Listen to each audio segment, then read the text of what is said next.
നമസ്കാരം സുഹൃത്തുക്കളെ, നമ്മുടെ ജീവിതത്തിൽ ഒരു വ്യക്തിയെയും സാഹചര്യങ്ങളെയും എങ്ങനെ സമീപിക്കണമെന്നതിനെക്കുറിച്ച് ആയിരക്കണക്കിന് വർഷങ്ങൾക്ക് മുൻപ് ചാണക്യൻ നൽകിയ പാഠങ്ങൾ ഇന്നും നമ്മെ നയിക്കാൻ കഴിവുള്ളവയാണ്. നമ്മുടെ ചുറ്റുമുള്ള മനുഷ്യരെ തിരിച്ചറിയാനും വഞ്ചനയിൽ നിന്ന് സ്വയം രക്ഷിക്കാനുമുള്ള അതിസൂക്ഷ്മമായ ഉൾക്കാഴ്ചകളാണവ. ഒരു മനുഷ്യന്റെ സ്വഭാവം, അവന്റെ ചിന്തകൾ, അവന്റെ ലക്ഷ്യങ്ങൾ എന്നിവയെക്കുറിച്ച് ആഴത്തിൽ പഠിച്ച ചാണക്യൻ ആരെയാണ് സൂക്ഷിക്കേണ്ടതെന്നും എന്ത് ഗുണങ്ങളാണ് നമ്മൾ വളർത്തേണ്ടതെന്നും വ്യക്തമായി പറഞ്ഞിട്ടുണ്ട്. ആ 7 പ്രധാന പാഠങ്ങളിലേക്ക് നമുക്ക് കടക്കാം. 1. വിവേകമില്ലാത്ത വ്യക്തികൾ. ഒരു മനുഷ്യന്റെ ഏറ്റവും വലിയ സമ്പത്ത് വിവേകമാണ്. ശരിയും തെറ്റും, സത്യവും അസത്യവും, നല്ലതും ചീത്തയും വേർതിരിച്ചറിയാനുള്ള കഴിവാണ് വിവേകം. ആചാര്യ ചാണക്യൻ ഇപ്രകാരം പറയുന്നു: നാം അറിയാതെ നമ്മളെ നശിപ്പിക്കുന്ന ശത്രുക്കളുണ്ട്. അതിനേക്കാൾ അപകടകരമാണ് നല്ലവരാണെന്ന് ഭാവിച്ചു വരുന്നവർ. നമ്മുടെ ജീവിതത്തിലെ ഓരോ ബന്ധത്തെയും നമ്മളൊരു ചോദ്യചിഹ്നത്തോടെ സമീപിക്കണം.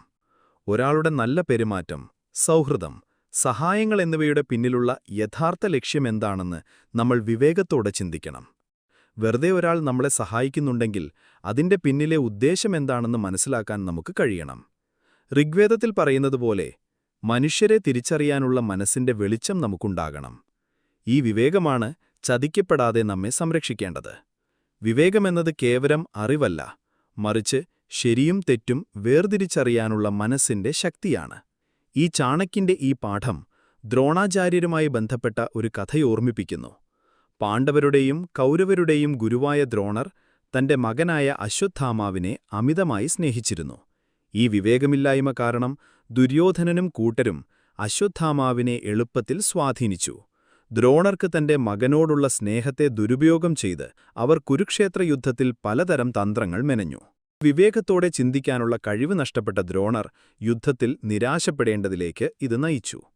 ഈ കഥ കാണിക്കുന്നത് വിവേകം നഷ്ടപ്പെട്ടാൽ ഏറ്റവും വലിയ ജ്ഞാനിയും വഞ്ചിക്കപ്പെടാം എന്നാണ്. നമ്മുടെ ജീവിതത്തിൽ ഓരോ ബന്ധത്തെയും വസ്തുനിഷ്ഠമായി വിലയിരുത്താനുള്ള വിവേകം നമുക്കുണ്ടാകണം. 2. വാക്കും പ്രവൃത്തിയും തമ്മിലുള്ള അന്തരം. പലപ്പോഴും ആളുകൾ സംസാരിക്കുന്നതിനേക്കാൾ വലിയ ശക്തി അവരുടെ പ്രവൃത്തികൾക്കാണ്. വാചകമടിയിൽ വിരുദ്ധന്മാരായ ധാരാളം പേരെ നമുക്ക് കാണാം. അവർ മനോഹരമായ സ്വപ്നങ്ങളെക്കുറിച്ച് സംസാരിക്കും, വലിയ വാഗ്ദാനങ്ങൾ നൽകും. പക്ഷേ അത് പ്രവൃത്തിയിൽ വരുമ്പോൾ അവർക്കതിനുള്ള ആത്മാർത്ഥത കാണില്ല.